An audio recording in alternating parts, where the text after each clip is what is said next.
In the previous class, we have studied about what is constitution and what is the importance of the constitution.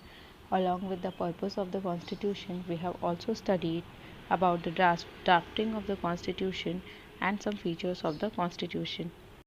In today's class, we are going to study about some special features of the constitution.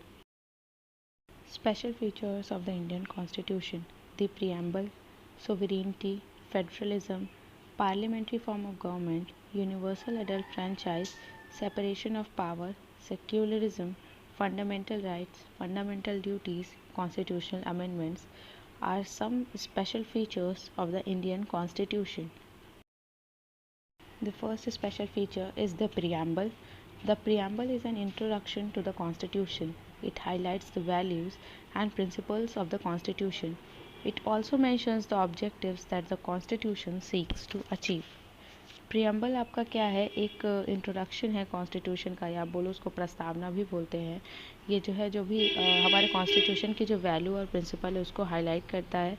ये objective जो है constitution का उसको भी mention करता है, जो कि कॉन्स्टिट्यूशन मतलब जब भी कॉन्स्टिट्यूशन बनता है तो उसका कुछ ऑब्जेक्टिव होता है कि हमें इस चीज़ को अचीव करना है, इस पॉइंट पे पहुंचना है।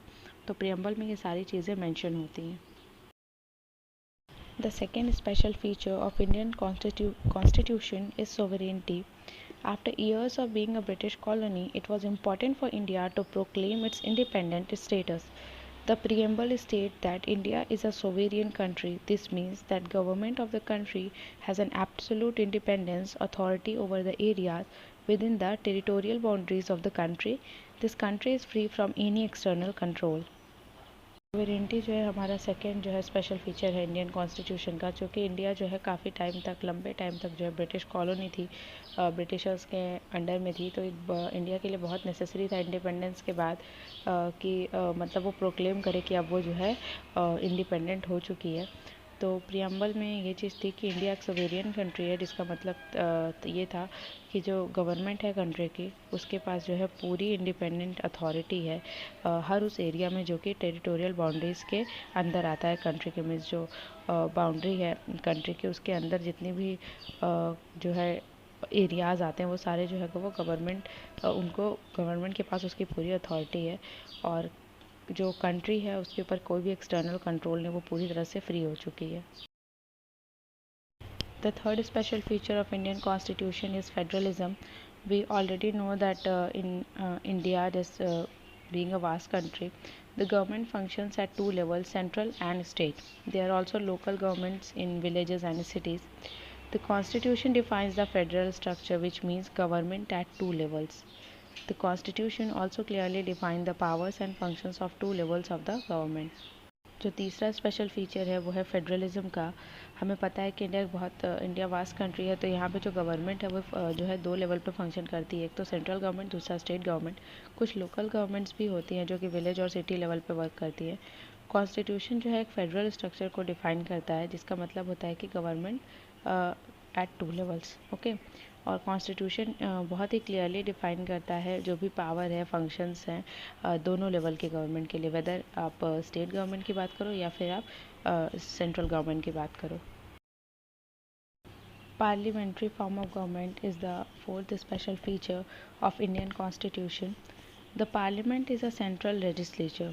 Through general elections, we elect representatives to the Parliament. The Constitution mentions that India has a parliamentary form of government, and it clearly mentions the powers and functions of the Parliament as well. जो parliament है वो central legislature है, और general elections के through जो है हम अपने रिप्रेजेंटेटिव्स को इलेक्ट करते हैं पार्लियामेंट के लिए। और जो हमारा इंडियन कॉन्स्टिट्यूशन उन्होंने मेंशन किया है कि इंडिया की जो गवर्नमेंट है वो पार्लियामेंट्री फॉर्म गवर्नमेंट है, और साथ ही साथ बहुत ही क्लियर वे में मेंशन है कि क्या पावर है और क्या फंक्शन है पार्लियामेंट के। कॉन्स्टिट्यूशन में ये बहुत अच्छे से मेंशन है। The fifth special feature of Indian Constitution is universal adult franchise. The Constitution also guarantees universal adult franchise, which means that every adult citizen of the country can cast his or her vote during elections without any discrimination on the basis of caste, religion, sex, region, or other such factors. जो हमारा fifth special feature है Indian constitution का वो है universal adult franchise. और constitution guarantee करता है कि मतलब जो भी एडल्ट सिटीज़न है कंट्री का, जिसकी एज आप मतलब जो इंडिया में एज लिमिट है for casting vote is 18 years. 18 years की एज के बाद आप वोटिंग कर सकते हो। तो वो अपना, वो भी अगर हिज हो या हर हो, जो भी लड़का हो या लड़की, वो अपना वोट डाल सकता है।